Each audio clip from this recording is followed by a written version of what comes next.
musée numérique, c'est une salle équipée de tablettes connectées au grand écran où le public a accès à partir de cette tablette à différentes œuvres contenues dans le musée numérique. Le musée numérique, c'est l'accès à une grande partie des collections des grands musées de France et du monde, puisqu'il y a aussi des collections des musées de Mexico qui sont numérisées. D'accord. Donc les collections défilent en boucle sur le grand écran.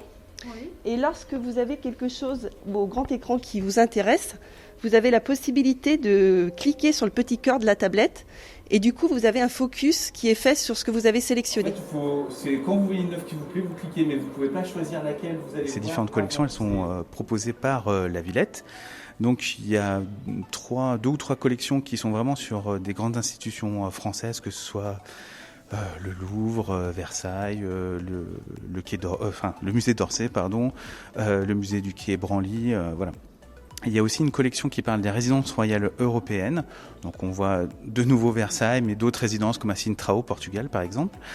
Il y a une collection aussi sur les musées mexicains, donc ça va des Mayas jusqu'à Frida Kahlo, donc c'est très varié.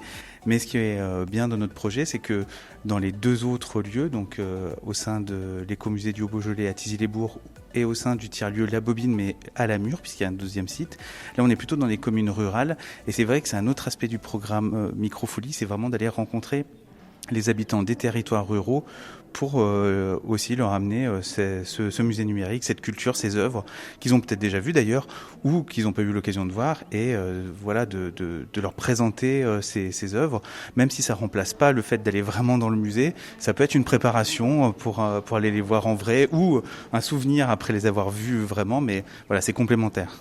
Les ouvertures au public auront lieu les mercredis après-midi et les samedis matins. Et le restant de la semaine, ça sera dédié aux accueils de groupes scolaires ou aux centres de loisirs.